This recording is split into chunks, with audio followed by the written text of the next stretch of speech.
Hi guys, welcome to Yoga Chitta podcast. I would like to welcome Ashwin. Ashwin, welcome to the podcast. Thanks, Yuvraj. Okay, so today we'll be talking about ego, which is a very important topic whenever you talk about spirituality. Hmm. Ashwin, can you define ego for us? What is it exactly? Yeah, it's pretty simple actually. When we consider only ourselves in the equation, then it's called ego. So, what does that mean?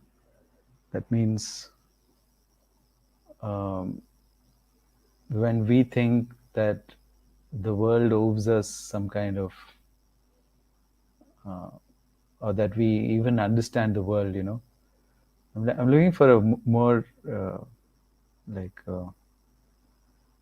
succinct definition. Let me think about it. Um,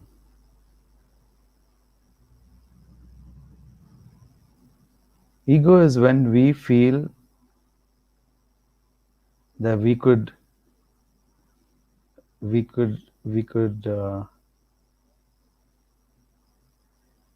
yeah,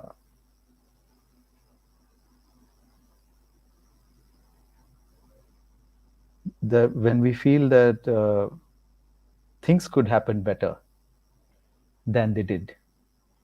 How about that? Ego is when you feel that things could happen better than they did,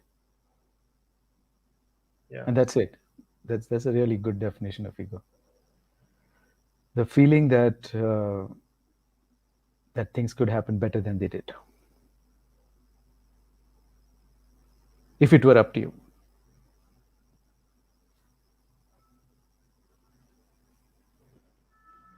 That means you have the gumption to assume that you know uh, how the world works, and it's actually a big mystery.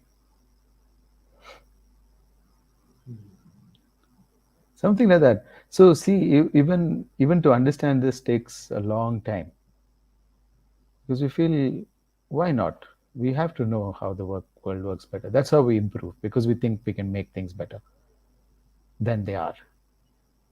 We can make things happen better. That's how all progress happens, right? That's the argument that comes, but uh, that's fine. Thinking that you can influence the future is not a problem, but thinking that things should not have happened that way and it's unjust and it's not right, that's ego. Things could have gone way better than they have gone right now. No, they couldn't have, because that was the only possibility, and that's the only way that it could have played out. There's no other way that it could have played out. No matter what you do, no matter whom you blame, that's the only way in which it could have played out, given the abilities, capabilities, properties, and of course the laws of the universe. That's how it played out. But then we seem to think that no, it's not right. Okay, so recently was speaking to someone whose father expired, and they had they had such a huge problem with it. I mean, was there any other way? I mean, there's no use thinking about it because it's already happened, and that's ego. But then we don't identify this readily as ego. We think ego is you being rude to someone or you being arrogant or something like that. It's none of those things. It's this exactly very subtle. I don't know if you can catch the difference. Thinking that your father shouldn't have died is ego. Thinking that somebody shouldn't have cheated you, that's ego. Thinking that justice hasn't been served and things are not gone, and things should have gone better in any way. Should have gone. That should have is coming from ego. That's the resistance that we have towards life. That's ego. Okay? The resistance we so have towards life.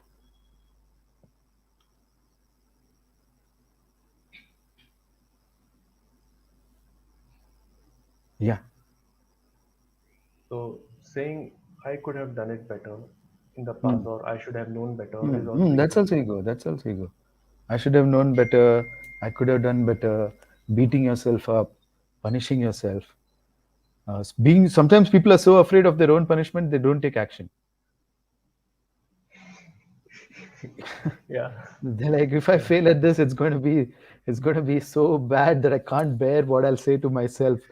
So it's better I don't take action only. I'll just sit, freeze. I'll freeze because I'm afraid of myself, how I'll treat myself when I fail at something, or if I fail at something. That's also ego. All these regrets are ego. Regrets and feelings of injustice. They're all ego. It's the biggest spiritual obstacle, really, to being a spirit. You know, to being that thing which has no form, to being that formless thing that just occupies matter. That is spirituality, to become that formless thing that occupies matter. You can never become formless with ego because then you're already bound by some kind of limitations. You're arguing for your limitations. You you're finding problems with everything, like, and you hate it. We hate ego. While we are producing ego, we hate ego. It's not enjoyable. It's not an enjoyable process, right? This person who was saying my father died and was crying, they're not enjoying it. They're not having fun.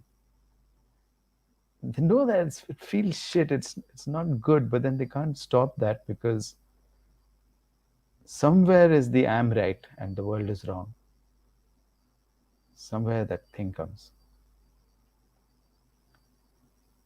And so subtly that gives some kind of reward. Very subtle. It's very subtle. Can't catch it unless you're very, very aware.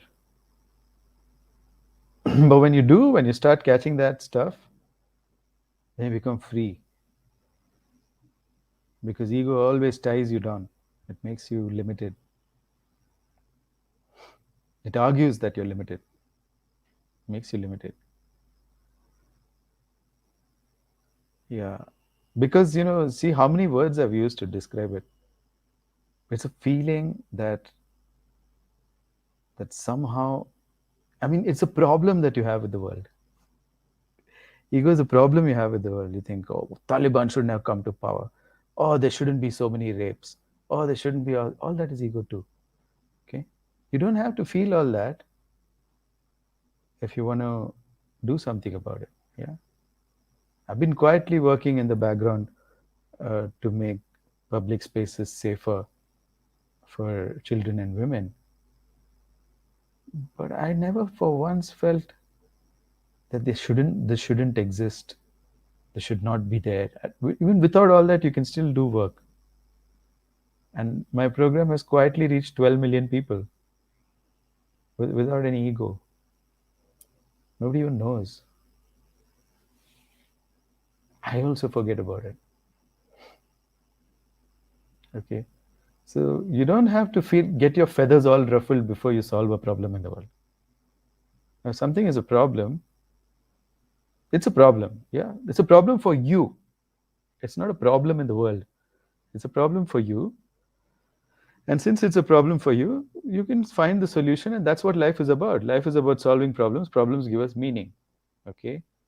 But if we say that this problem shouldn't exist and then it's a fault of something, the universe is faulty, and today somebody's messaging me that the world is suffering. I'm like, what? Buddha said that when he was a kid, like in his 20s. After that, he changed his mind. He's still there. But it's okay, this guy was in his 20s too.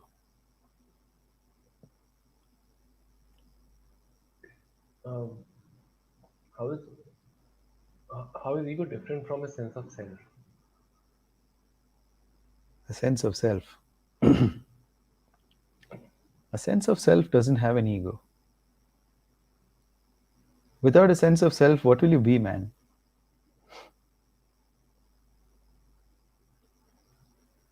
Our sense of self is God within us, really. That's what it is. Is the divine. It's the one thing called Sat or Shiva, Purusha in Sankhya philosophy. In the Upanishads, it was called Sat.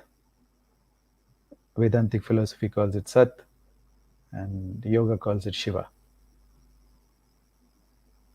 And that thing gave rise to energy, Shakti. And Shakti gave rise to life force. Life force gave rise to matter that eats itself. It goes on recycling. She created cycles.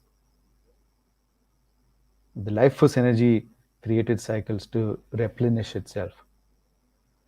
And Shiva came and infused himself into everything. And that is what we feel as a sense of self. And that sense of self is like Shiva that gets dissolved through the many prisms that is Shakti. Shakti is like a prism and Shiva is like a light. So it goes through and then it becomes so many multicolored lights. Again and again, split, split, split, split, split. Each one has a sense of self. So the sense of self infuses itself into everything. And so there are many individual selves, countless and millions, billions of individual selves. You cannot count it. There are as many selves as there are particles in the universe. There are as many selves as every wave of energy in the universe. It's all infused with a sense of self. Sometimes many of them come together and then form a sense of larger self. We call that a country,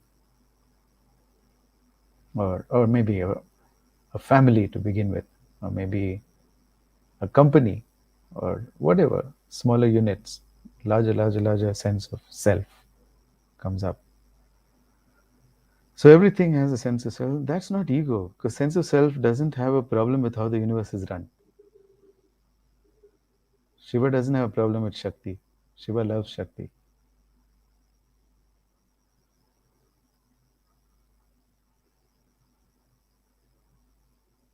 Sense of self is never a problem, okay? All right. Um, can ego be useful? Gee, no. It's the most useless thing in the world. Just delays everything, makes life unpleasant. It's so useless. Don't cultivate ego. It gives you a temporary high though. 'Cause suddenly you feel that it's you against the world. That means you are a worthy opponent to the world, right? And then you feel a sense of pleasure suddenly from that. There's so much better pleasure that you can have with drop that ego shit. So it's not very useful. I know there are idiots who argued that it's useful. It started with the self-esteem movement of Nathaniel Branden, and then suddenly the whole of America is talking about self-esteem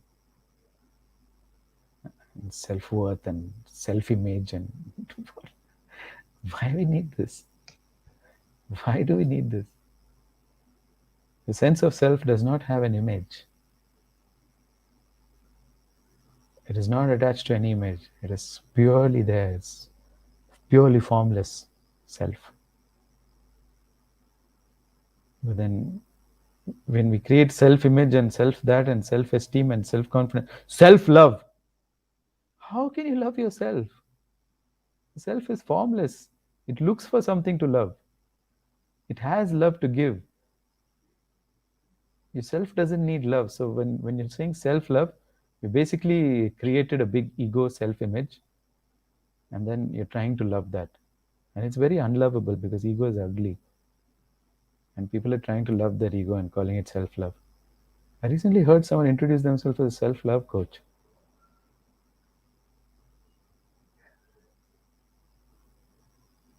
That means there are a lot of people wanting to get coached in this nonsense.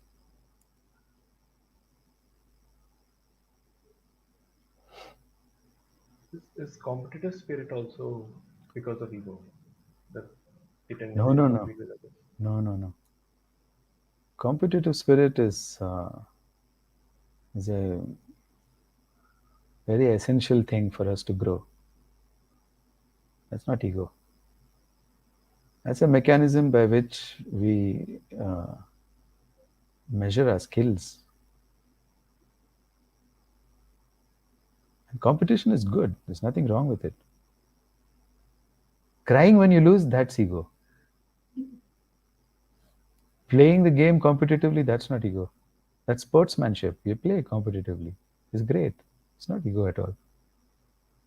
But when you don't win, thinking that I could have won, I should have, the would have, could have, that's ego. That stuff that comes later when you lose. And the one who wins starting to think that I'm unstoppable, nobody can beat me. That's also ego. It's not true. Somebody will break your record, don't worry.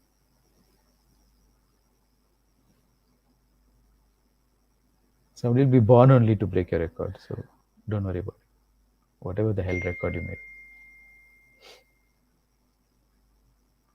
Okay, so where does ego stem from?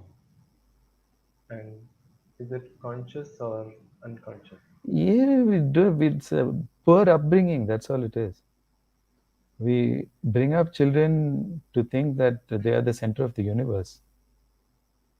We don't slap them when they start displaying ego. So the subtle pleasures of everything should go as I want. Have you seen how fussy kids are? Like you go on a train, there'll be one crying kid. My God, nobody's going to slap that guy. I mean, like, bro, this world is not about you. There are other people in the train. Shut up. So it just goes on and on. It's all about me, me, me, me, me. Everybody give me attention. Make me feel good. Make me feel good. Make me feel good. Make me feel good. Why should anyone make you feel good? Just feel good, man. Look out of the window. There's so much nature kissing your face. What's your problem? Feel good. Take a book and make a drawing. Feel good, man. So we encourage this in kids. There's no punishment for it. There's only like reward. You give more attention when somebody is doing some shit for attention. You give them more attention. Put them in a box and ignore them for 2 days, then they'll become all right. So we grow up with this, and then we carry this baggage, and then we're trying to get real results with ego. You can't get real results with ego. Nobody owes you anything. They'll just ignore you. When you insist that love me,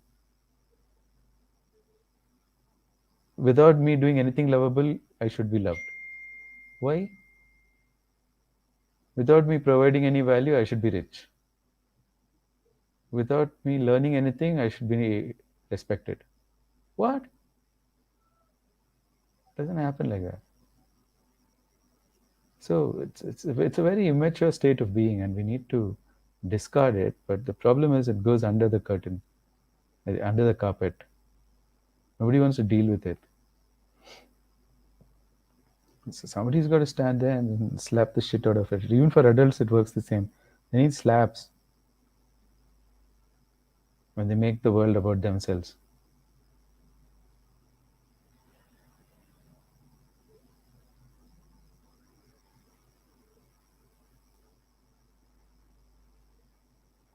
There's some questions about sense of self.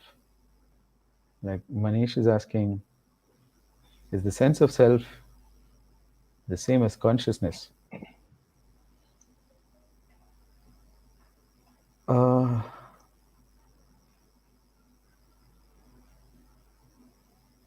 you become conscious actually about other things, right? And by inference, you realize that you're a self. Got it? You can't directly be conscious of yourself. The camera can't photograph itself, right? So something like that. But since the camera is able to photograph other things, it can conclude that those are other things, and therefore I must be a self. That's about it. Consciousness is always directed outwards towards other things. We can never be self-conscious. Yeah, although that word exists, self-conscious is it, it denotes another form of ego, where you think that everybody is worrying about you, but they're not. They got other thoughts going on in their head. They're thinking about their sasuris. They don't have to worry. They can't worry about you. Okay, so that's not self-consciousness. There is no. You can't be conscious directly of the self, but you can be. It's an inference that the self exists. Okay, how to distinguish between ego and the sense of self? Uh, it's like asking how to distinguish between black and white. One is black and one is white. Ego is your insistence that you know better. And the sense of self is an inference that we make when we become conscious of things. It's an implicit inference that has to be there, right? How can I become conscious of you if I'm not me? So that's the only way we can be aware of ourselves or conscious of ourselves. So there's a sense of self, but it's not persistent. I mean, it's not. We usually we have a sense of other more than a sense of self. It's just an inference that happens. Yeah, there's a self. Of course, there's a self. That's a me. Otherwise, if there was no me, there could be no you. It'd all be merged together in one mass soup, cosmic soup. Since we don't have a cosmic soup and we have distinct things that we can be aware of, then by conclusion that we are a self. That's how Shiva knows himself. By looking at Shakti all around him, he's like, I exist. Otherwise, he's not even aware that he exists.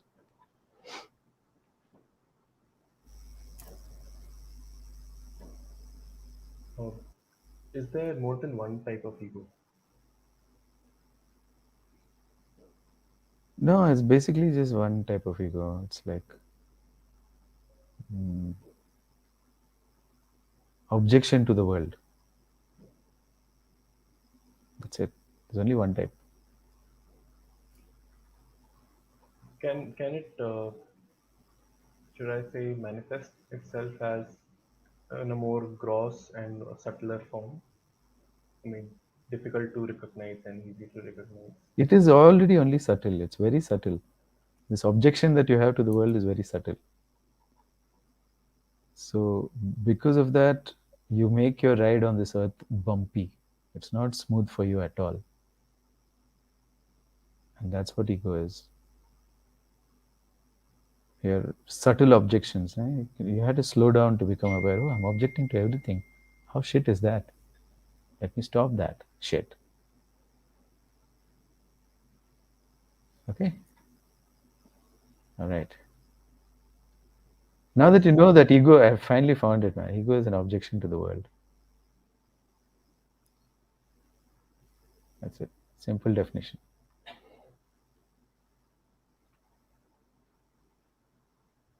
Uh, is attachment and ego related or same?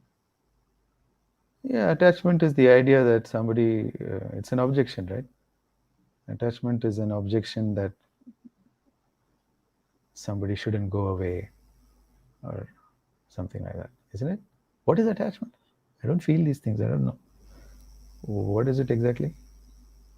Yeah, How? that they should give What are you, your thoughts when you're attached? they should give us the attention. They That's should what, give us the attention. Okay, all right. So that's an objection already to somebody else. You have some big objections to what they want to do. to what's happening around you. You have an objection to what's happening around you. So attachment is a form of ego for sure. I mean, it's not a form of ego. It's ego. It's ego applied while you're objecting to how somebody has diverted their attention from you.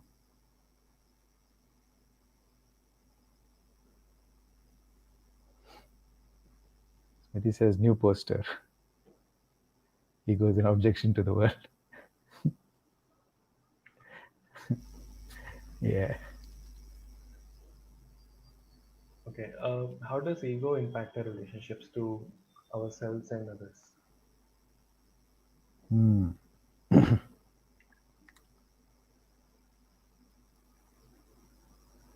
It makes it less beautiful. It makes it bumpy and ugly and painful. And what is relationship to ourselves? There's nothing like that. We can only relate to others. How can you relate to yourself? We are creating some phantom object called self and then trying to relate to it. The self doesn't have any form and we cannot be aware of the self. A camera cannot take its own photograph. How can you love yourself, know yourself, what? Relate to yourself? So, well, just think about it. It's not even possible. And we're trying to do impossible things like love ourselves.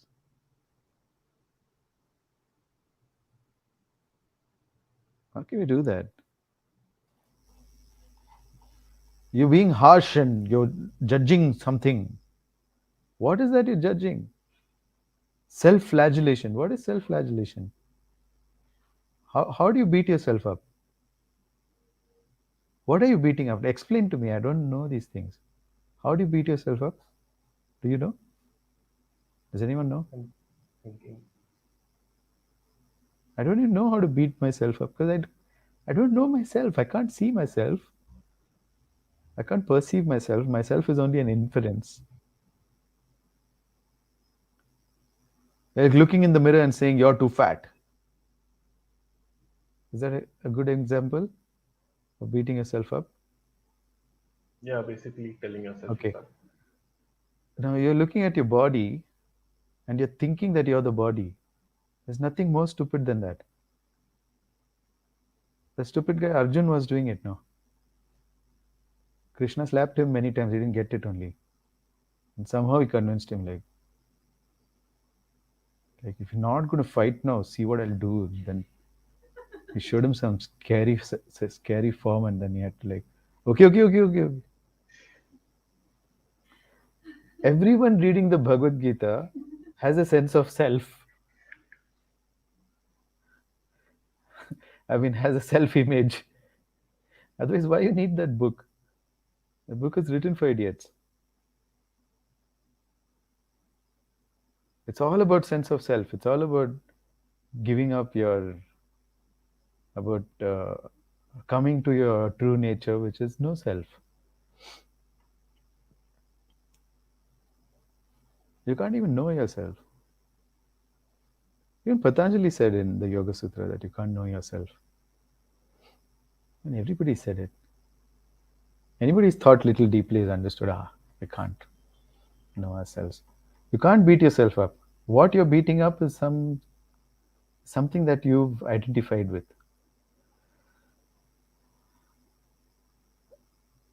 And yeah, that's ego. Because you have an objection to it. You have an objection to being fat.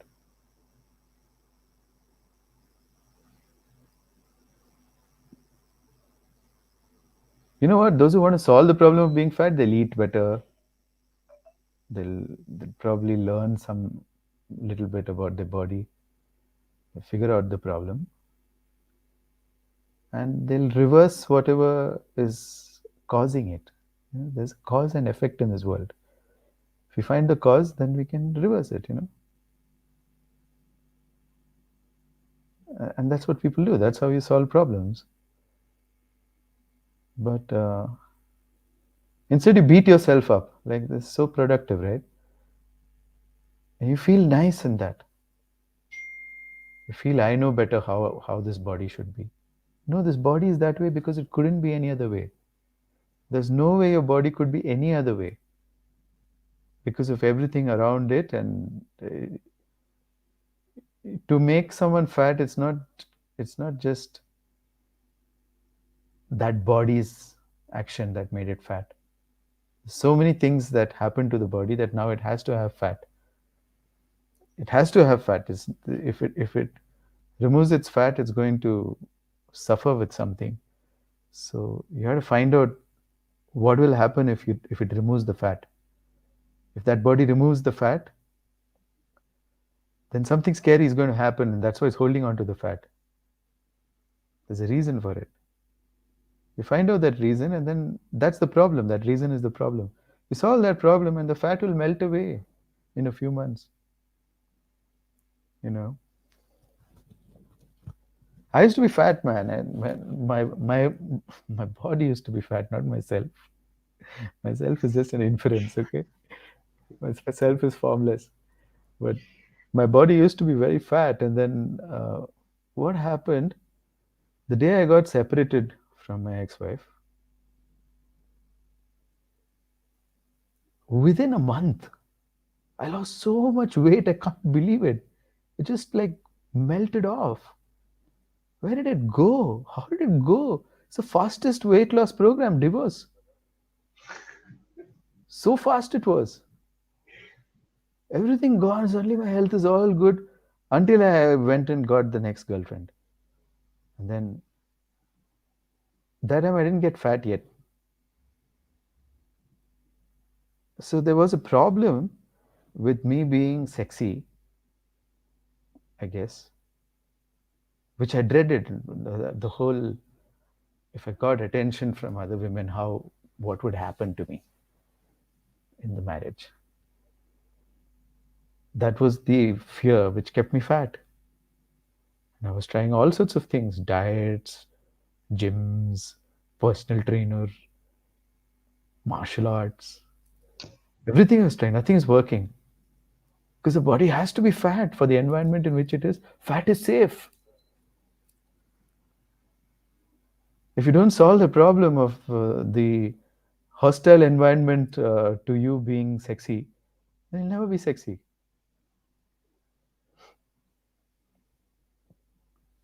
That's what you have to understand. So, whatever you are right now, you need it. It's serving a purpose. And you might think that I don't want this, but you can't handle not being that. But you can very much handle being it. So stop beating yourself up. I mean, what is that beating yourself up? What is this nonsense? How can you even beat yourself up? It's not even possible. You're doing some impossible thing and thinking that you're beating yourself up. You can't.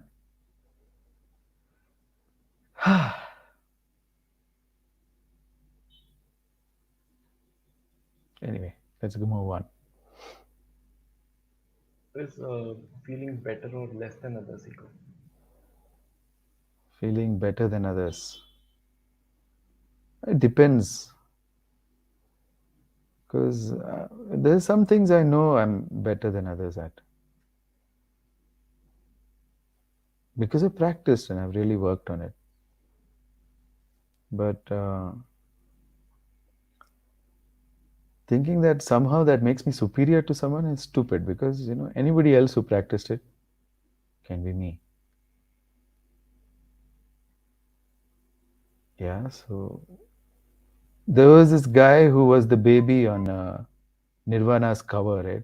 Have you seen that Nirvana album? I don't know, man.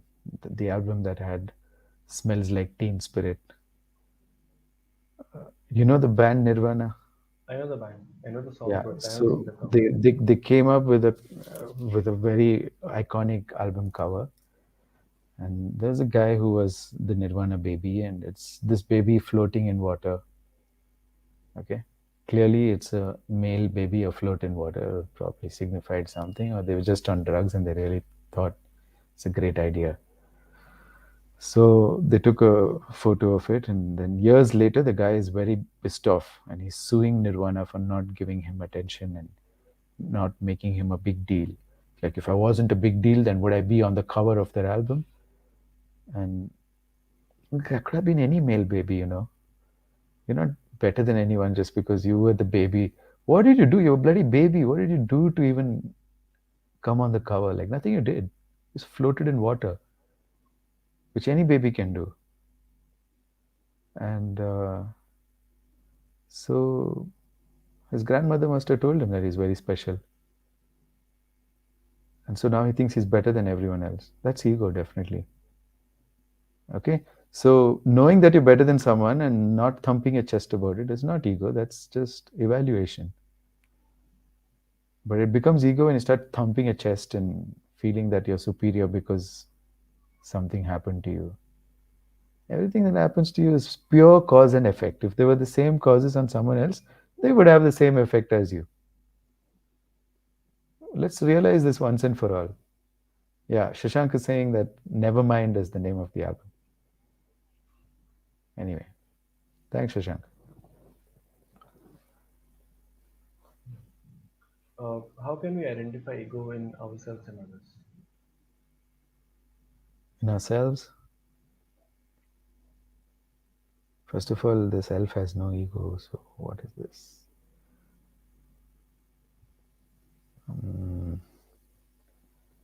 So, basically, the question is where is the ego and where is the ego to be found? The ego is to be found in our thoughts. By examining our thoughts, we can find ego. When we have an objection to the world, that's easy. When someone else has an objection into the world, you can see it in either their words or their behavior, or generally their body language. They'll be sitting like they're sitting on nails. They'll have an objection to it. They'll be sitting on the softest couch, but they'll feel miserable. So through the misery. If anybody is miserable, it's ego. So simple.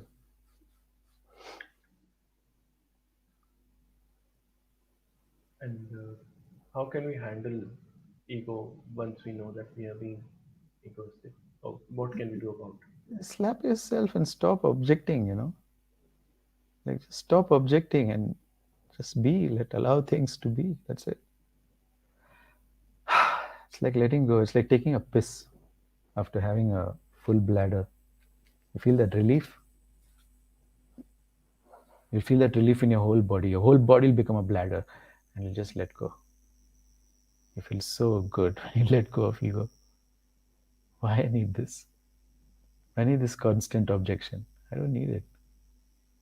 Why do I need this constant misery? I don't need it. Why should I be miserable? And then you're free. Opposite of ego is freedom. Freedom to be happy. Freedom to be joyous and uh, vital and fresh. Somebody used a word today. I asked her how she's feeling, and she said, I forgot what she said. Check. That's some nice words. I feel enchanted, confident, and supercharged. That's what she told me. How many people say that when you ask how you're feeling?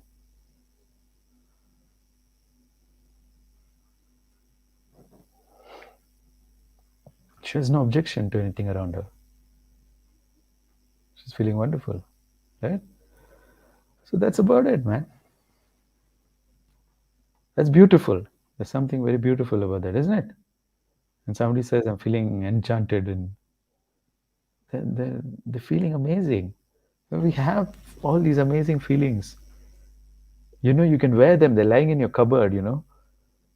But no, you want to wear the same old rags every day. You can adorn yourself in beautiful feelings.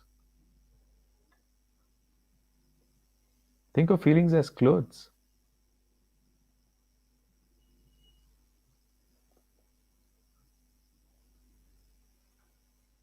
It's something you wear. So just take off the shit feeling, that's the ego, and wear the nice feelings, man. Nothing has to change around you for that. It's your internal crap that has to stop. You're still that crying baby who wants all the attention in the train. Well, throw your crap under the train and just kill it. hold that baby out of the window and say, "You want to be under those wheels?" Yes? No? No. Okay, then shut up. Then there'll be trauma after that. All trauma is also ego only. Huge objection to what happened. So we should stop rewarding ego. Just put egoistic people in an isolation ward. So you're going to be miserable. You be miserable by yourself. This is here's a non-miserable part of like smoking and non-smoking section. They should have miserable and non-miserable part of the train. For those who want to be miserable, this is section. Go to that B compartment. And those who want to be like I don't know enchanted about life, come here.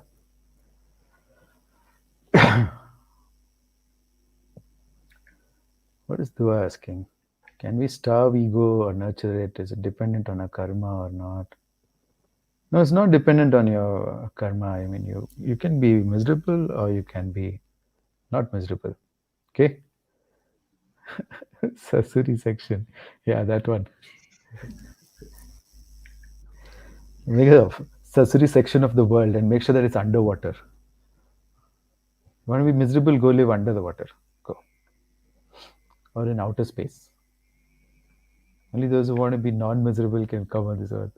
Those who don't have any objection to life live here. There's no consequence for being miserable. That's what I'm trying to say. And that's why it continues.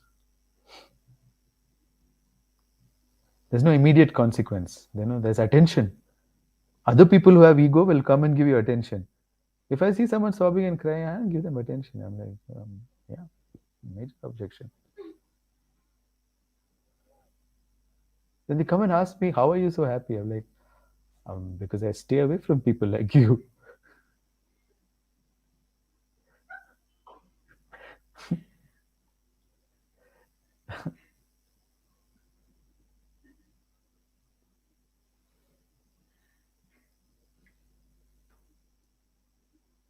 Okay. Uh, how to handle others' ego when you want to build a meaningful connection with them? Yeah. Uh, I don't think we can choose for others whether they're going to be miserable and making objection about the world or not. We can't make this choice. It's their choice. What you can choose is, do you want to be with a miserable person or not? My choice is always no. I don't want to be with miserable people. So I give up that connection. I'm like, this is not connecting because there's nothing to connect. You know, in order to connect, there should be like two connectable shapes. Then you can, you know, connect them, right? Isn't it? How do I connect these two bracelets? I can't. How do I connect them? I have to do something like this. Now I can connect them. Okay. Now it's connected. Why? Because they had connectable shapes. Now they're connected. Yeah, nice bond. Very nice. Great bracelets. Amazing. So much love, right? But if I take two non-connectable shapes, okay, like I don't know,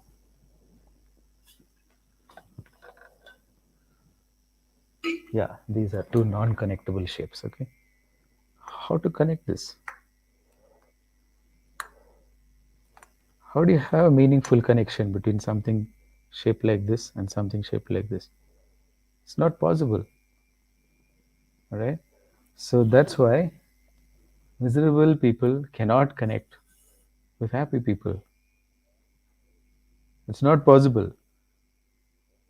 So in order to connect, the happy person has to lose their happiness, or the miserable person has to lose their miserableness. Then they can connect. Those are connectable shapes. Okay? And the problem is that you can't make that choice for someone else. If they choose on their own, yeah, you'll have a major good connection. If they don't choose, what to do? Move on. There's no lack of happy people in the world. There are happy people. Find a happy person. if you're a happy person.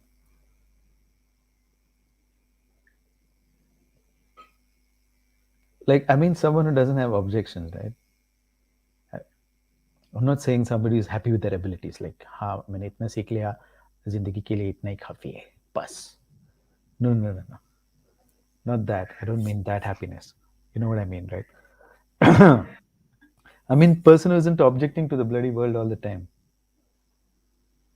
Find someone like that, and you have beautiful connection.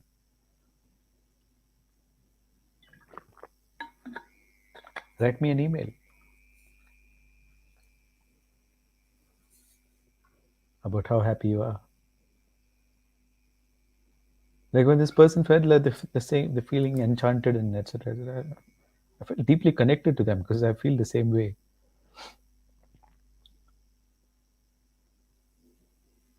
It's beautiful. Okay. Or you can connect to misery like, oh, we're both equally miserable.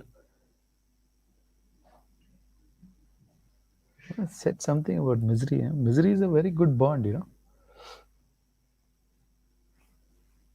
Both can agree that world sucks.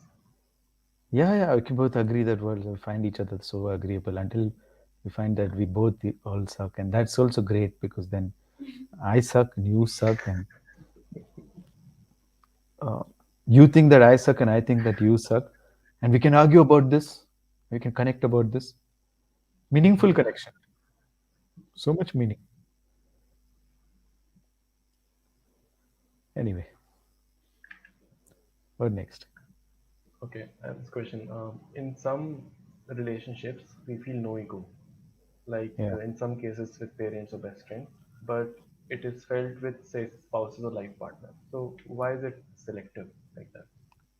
Like, like I said, connectable shapes and non connectable shapes. That's pretty much it. You can't connect with everyone, yeah. How can you generalize that you always feel connection to friends and you don't feel connection to your spouse? It's your particular life. What about other people who have connection to their spouse? They're connectable shapes. They're equally miserable about life or they don't have any misery about life. If your levels of misery vary, you can't connect.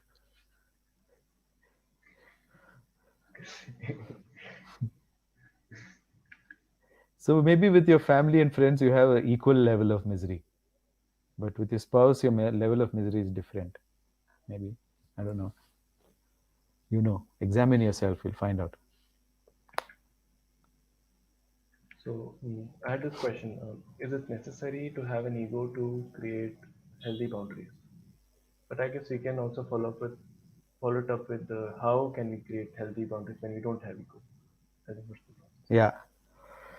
Okay, the answer to the first question is no, you don't have to have ego to create healthy boundaries. In fact, you can't have ego and create healthy anything, including healthy body. Okay. But with without ego, healthy boundaries are very much possible. Like you're miserable, okay, bye bye. That's it. That's a boundary you need to have. That's the only boundary you need to have. Because people are not miserable, will not give you trouble. They won't encroach on your personal space, dance on your chest. So you don't have to. They don't have an objection to the world. They won't have an objection to you. So they won't cross. They won't do anything that makes you feel even the slightest discomfort. If you even show any sign of it, they'll be like, "Oh, did I do something wrong? I'm sorry," and they'll correct themselves.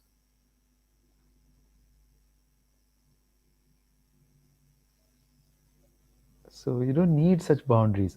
How about a boundaryless relationship where you can trust the other person not to make you miserable because they're not miserable in the first place? You know why we need boundaries, right? Because people are lawless in destroying each other. So then we say, let's put a boundary. Like, why are you having a relationship with a mad dog that you need boundaries?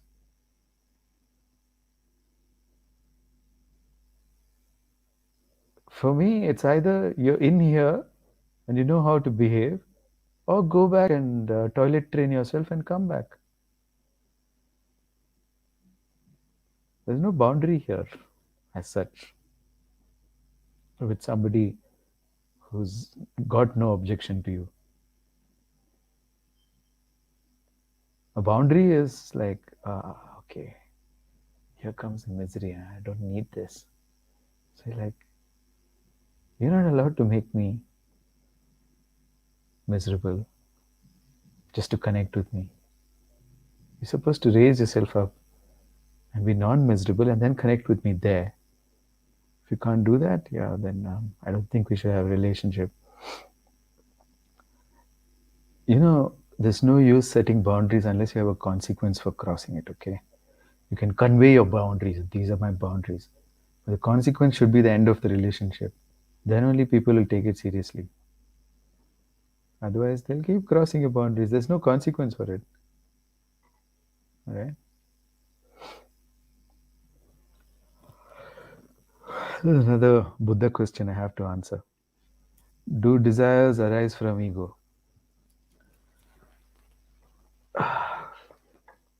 Desires arise from problems, not from ego.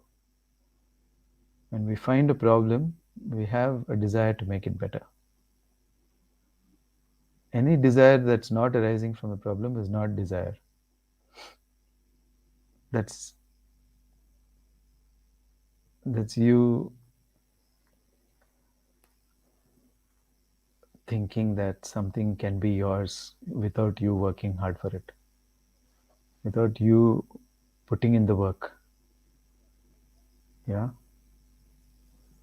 you want Hema Malini without being Dharmender or something like that. It's not going to happen. So you start desiring something without being capable of attracting it. Desiring something without being capable of attracting it is ego. A desire that comes from a problem, that's not a problem. That's not ego. That's the purpose of life, to solve problems. Okay, let's know the difference. You're very much capable of solving the problem. That's why you find it as a problem, and you'll figure it out. But some things that you're not even willing to put in the work. You'll be willing to put in the work when something is a problem. When something is not a problem, you just desire it. And then you expect it to come. And then you visualize it. And then you think that if you visualize it, then it will come. And then Sunny Leone will be in everyone's bedroom if you just visualized, and then everything would come. People are making explicit visuals of her.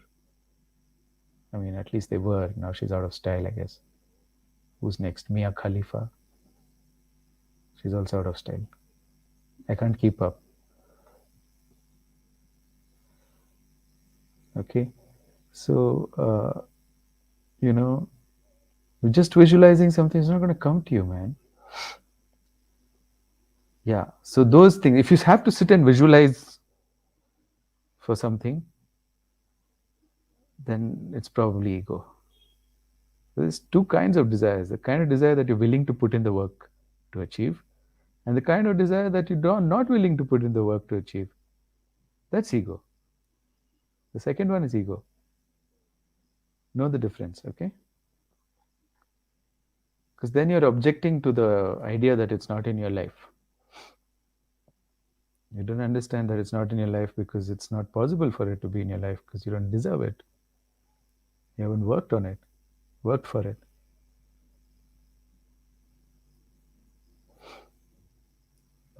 Trying to drop desire because you don't want to work for it. That's also ego, right? I don't want to work for it, so I should not want it. Or like sour grapes or something like that. No, that's not a problem. If you're saying, I don't want to work for it and I don't want it, you just drop it. Yeah. Okay. Dropping desire is a way to object to it's a meta ego. It's an ego within ego. That means, first of all, you have an objection that that thing is not yours, even though you don't deserve it. And then you object to that objection that the thing is not yours, even though you don't deserve it. It's complicated. It's complicated ego. It's ego upon ego, double ego. I don't know, ego into ego, ego to the power of ego, something like that. Yeah, a good question. And is definitely slap these people if they come into your life. Slap them so hard they run away. People who want to drop all desire.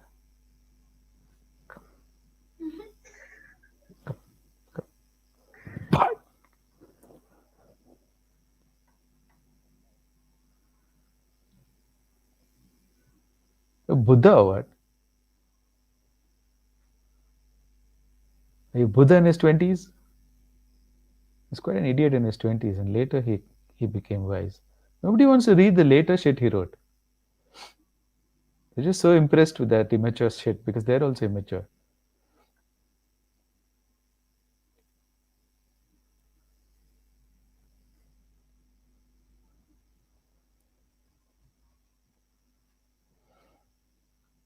Mm.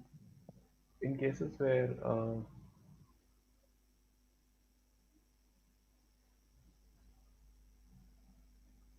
What? where You're right? we yeah, let me articulate. I'm not finding the right word. Okay.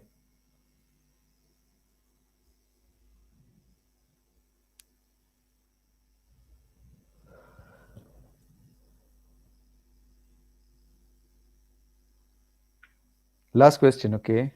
Because Yeah, I've got a yeah, class after this. yeah. Uh, Sorry, it just slipped my mind. So I'll try it next time. We're trying it for part two. Okay, great. Yeah, we'll have to have many more questions to go. All right. Okay, guys, there is going to be a part two because we have more questions which have come in from our audience, and Hemant also sent a lot of questions. So we're going to do definitely a part two, okay? And that'll be next week. So stay tuned. And I think we should call it a day because I have another class in a minute. Yeah. Okay? All right. Okay. Thank you, guys. Thank you, All Ashwin. right. Yeah, thank you all very much. If you found it useful, please share. A lot of people need to hear this. Okay. Yeah. Yeah, take care. Bye.